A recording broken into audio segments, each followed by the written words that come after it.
नमस्कार दोस्तों, YouTube channel Rohini ज्ञान में आप सभी का स्वागत है। दोस्तों, आप सब कैसे हैं? आशा करते हूँ कि आप सब अच्छे होंगे, स्वस्थ होंगे, मस्त होंगे। तो चलिए दोस्तों, आज हम आप सभी लोग के बीच में एक छोटी सच्ची कहानी लेकर आए हैं। कर्म का भोग इंसान कैसे भोगते हैं, पौराणिक कहानी। तो हमारे साथ इस कहानी को अंत तक सुनिए और हमारे चैनल पर नए हैं तो लाइक करके चैनल को सब्सक्राइब कर लीजिए। तो चलिए दोस्तों, कहानी सुनते हैं। एक गाँव में एक किसान रहता था। उसके परिवार में उसकी पत्नी और एक लड़का था। कुछ सालों के बाद पत्नी की मृत्यु हो गई। उस समय लड़के की उम्र 10 साल थी। किसान ने दूसरी शादी कर ली। उस दूसरी पत्नी से भी किसान को एक पुत्र प्राप्त हुआ। किसान की दूसरी पत्नी की भी कुछ समय बाद मृत्यु हो गई। किसान का बड़ा बेटा जो पहली पत्नी से प्राप्त हुआ था, जब शादी के योग्य हुआ तब किसान ने बड़े बेटे की शादी कर दी। फिर किसान की भी कुछ समय बाद मृत्यु हो गई। किसान का छोटा बेटा जो दूसरी पत्नी से प्राप्त हुआ था और पहली पत्नी से प्राप्त बड़ा बेटा दोनों साथ साथ रहते थे। कुछ समय बाद किसान के छोटे लड़के की तबीयत खराब रहने लगी। बड़े भाई ने कुछ आसपास के वैद्यों से इलाज करवाया पर कोई राहत ना मिली। छोटे भाई की दिन पर दिन तबीयत बिगड़ती जा रही थी और बहुत खर्च भी हो रहा था। एक दिन बड़े भाई ने अपनी पत्नी से सलाह की कि यदि ये छोटा भाई मर जाए तो हमें इसके इलाज के लिए पैसा खर्च ना करना पड़ेगा और जायदाद में आधा हिस्सा भी नहीं देना पड़ेगा। तब इसकी पत्नी ने हाँ कर दी, क्योंकि क्यों ना किसी वैद्य से बात करके इसे जहर दे दिया जाए। किसी को पता भी ना चलेगा, किसी रिश्तेदारों में भी कोई शक ना करेगा कि बीमार था, बीमारी से मृत्यु हो गई।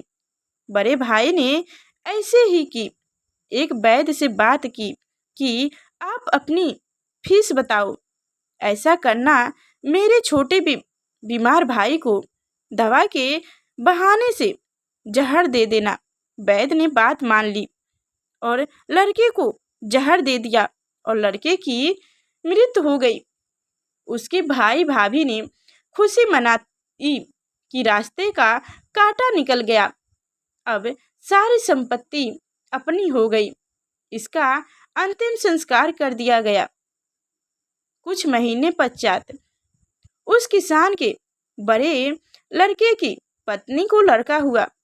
उस पत्नी के खूब खुशी मनाई। बड़े ही लाड प्यार से लड़कों को परवरिश की। कुछ ही गिने वर्षों में लड़का जवान हो गया। उन्होंने अपने लड़के की शादी भी कर दी। शादी के कुछ समय बाद अचानक लड़का बीमार रहने लगा। माँ बाप ने उसके इलाज के लिए बहुत वैद्यों से इलाज करवाया। जिसने जितना पैसा मांगा दिया, सब कुछ किया ताकि लड़का ठीक हो जाए। अपने लड़के के इलाज में अपनी आधी संपत्ति तक बेच दी, पर लड़का बीमारी के कारण मरने की कगार पर आ गया। शरीर का हड्डियां तक कमजोर हो गई, हड्डियां तक दिखने लगी।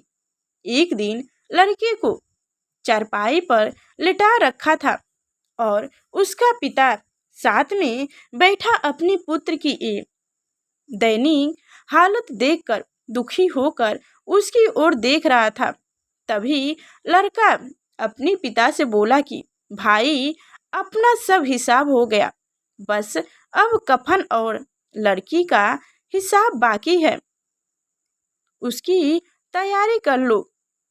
ये सुनकर उसके पिता ने सोचा कि लड़के का दिमाग भी काम नहीं कर रहा है बीमारी के कारण, और बोला, बेटा, मैं तेरा बाप हूँ, भाई नहीं।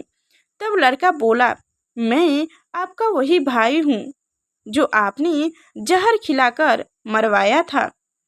जिस संपत्ति के लिए आपने मरवाया था, मुझे अब वो मेरे इलाज के लिए आधी बिक चुकी है, आपकी शीश है, हमारा हिसाब हो गया। तब उसका पिता फूट फूट कर रोने लगा और बोला, मेरा तो कुल नाश हो गया, जो किया मेरे आगे आ गया। पर तेरी पत्नी का क्या दोष है जो इस बेचारी को जिंदा जलाया जाएगा।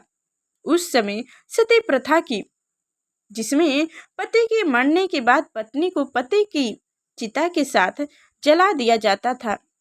तब वो लड़का बोला कि वो वैद्य कहाँ है जिसने मुझे जहर खिलाया था। तब उसके पिता ने कहा कि आपकी मृत्यु के 3 साल बाद वो मर गया था। तब लड़के ने कहा कि वो वही दुष्ट वैद्य आज मेरी पत्नी रूप में है, मेरे मरने पर उसे जिंदा जलाया जाएगा। हमारा जीवन जो उतार चढ़ाव से भरा है, उसके पीछे हमारे अपने ही कर्म होते हैं। हम जैसा बोएंगे वैसा ही काटेंगे। कर्म करो तो फल मिलता है, आज नहीं तो कल मिलता है। जितना गहरा अधिक कुआं उतना मीठा जल मिलता है। जीवन के हर कठिन प्रश्न का जीवन से ही हल मिलता है। तो दोस्तों, ये थी हमारी कहानी। तो कैसी लगी कमेंट में अवश्य बताएं। और अभी तक हमारी चैनल को सब्सक्राइब नहीं किया तो सब्सक्राइब करके बेल आइकन की घंटी दबा दें।